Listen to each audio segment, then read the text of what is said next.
Hello ladies and gentlemen, it's Critical and welcome back to another mod showcase video for Anomaly, now available for 1.16.5. So I'm going to be going over all the blocks and stuff that are in this video, that are in this mod over this video, and there's about 10 different block sets that are added, but if you want to just go ahead and download the mod for yourself and try to check everything out on your own, there's a link in the description to the CurseForge page where you can download that, and there's also a changelog on that page if you'd rather just read through it.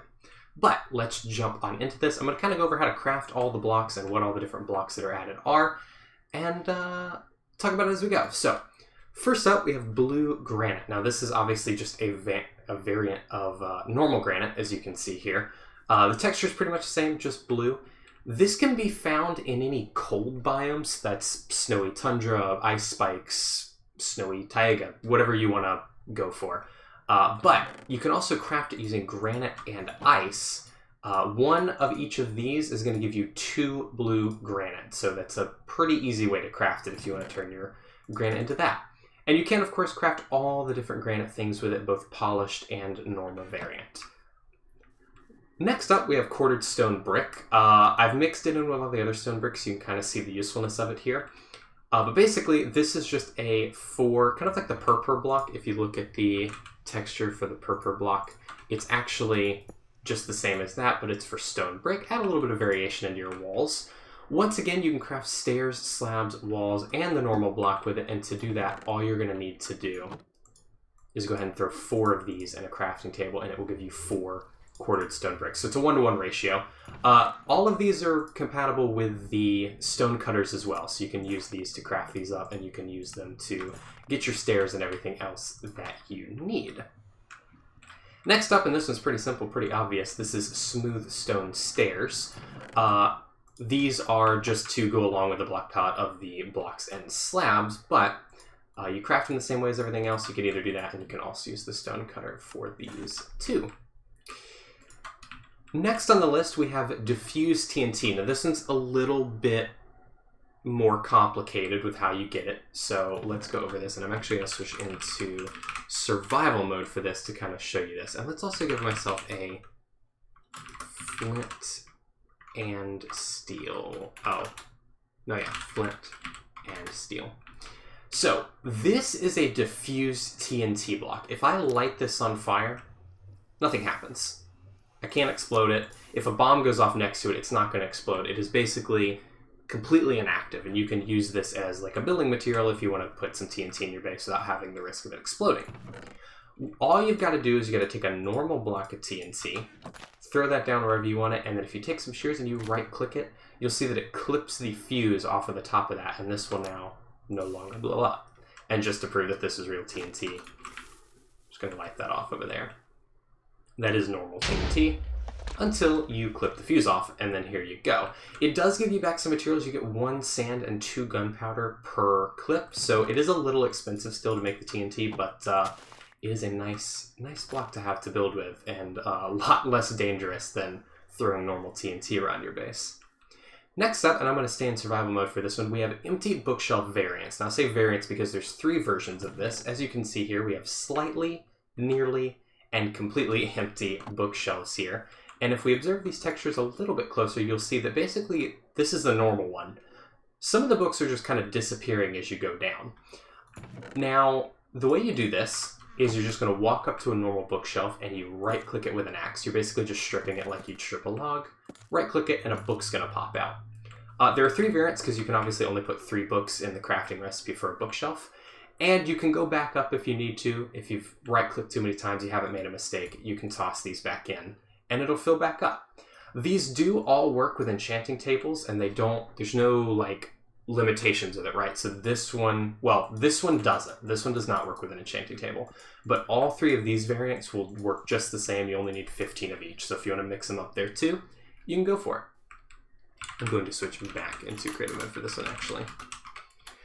So this is Elder Prismarine and Elder Prismarine bricks. Now, I didn't put Elder on here because it's a little too much words, but as you can see here, these are basically just normal Prismarine blocks, but they're textured to the style of the Elder Guardian in the Elder Temple. Now, the way that you craft these is with Elder Prismarine shards and Elder Prismarine crystals. these are not currently obtainable as of right now. So you can only use these to build in creative. That is the one exception. That will be changed in a future version of the mod. But if you want to give yourself some Elder Prismarine shards and crystals, you can do that. And then you're able to craft these into all your normal variants. So we also have Dark Prismarine over here. This is what it looks like next to this. And of course you saw what this looks like next to each of its variants. And the only exception to this rule is that this is a faded sea lantern rather than an Elder Prismarine sea lantern. So basically it just looks a little bit darker and it lets off a little bit less light than this one does here. Right now it doesn't matter because I'm standing on top of the block, but it is slightly less if you're standing in that position. So yeah, that will be fixed in a future version of the mod. These will be available to craft and survival, but as of right now, they are not. With all of those said and done, let's go ahead and hop into the Nether to check out our last 3 block palettes. And once again, we'll work from left to right. So starting off, we have Soul Sandstone. Now, I didn't put any sandstone here to show you what this looks like in comparison to the other, but I will do that real quick. Let's throw some of this down. So as you can see, it's just the Soul Sandstone, or the Soul Sand variant of Sandstone. Looks pretty similar. All the textures are the same except for the Chiseled Soulstone. This is actually an Elder Guardian, or a Guardian Eye. That's the thing there. All of these can be crafted as you'd expect. You use Soul Sand or Soul Soil, either one will work, and all you have to do is use any combination of these in a 4x4 grid. It doesn't have to be both. You can see I can use any combination of either of those, and it's going to work. You can use all of one, you can use 2 or 3, it doesn't matter. You're going to get a Soul Sandstone out of that, which gives you a whole huge block palette to work with there. And it of course has all the different variants, as you can see here, that normal sandstone would have. If you need to craft Smooth Soul Sandstone, that works the same way as it always does. You can throw that in a furnace, and you can see here it'll start smelting to give you that. We'll check that out in a minute once that's done. Next up, we have Rose Quartz. Now this is a little bit different than normal quartz. As of right now, this will spawn anywhere in the Nether. You can see here that it's spawning in patches all across the Nether. In a future update, this is going to be changed to only spawn in basalt deltas, but right now I don't have it set up to do that. So just be wary of that in the future. This is the only block as of right now that, or I should say, that can rotate. So you can see here, just like normal basalt, you can actually place this like a pillar, and it'll go out like this, and it'll place whichever direction you're looking when you're looking at when you place it. So you can do some pretty cool things if you wanted to build a little bit with that, but it gives you access to all of these blocks. Now this may look like normal quartz, but if I actually pull out some normal quartz, you're going to see it is much more pink. It's hard to tell here in the Nether. I probably should have done these in the overworld, but you can definitely see how much of a difference there is when you look at the two next to one another. Once again, all the crafting recipes are the exact same as vanilla. So if you go in here, you can get Nether Rose Quartz, which drops from this. This does work with Silk Touch and with Fortune. You can get as much as you want here. And all you got to do is craft 4 of those together. You'll get a block of Rose Quartz. And then once again, all the recipes are the same as they are for normal quartz. So the only exception being block of Rose Quartz. Obviously, you got to throw that in a furnace as well, just like the Smooth Soul Sandstone. And last up on the list, we have Black Nether Bricks. This is just like a much darker variant of Nether Brick. I think Black Nether Brick looks really cool, and I usually change it in the normal texture pack, but figured I'd make it a mod. This is it next to normal Nether Bricks. You can kind of get the difference of how it looks, and red Nether Brick over there, just for reference on that as well. This, once again, is crafted pretty similarly to everything else. The only difference is, instead of using nether wart like you do for red nether bricks, you're going to use black dye. So if you throw 2 of those in here together, it's going to give you a black nether brick.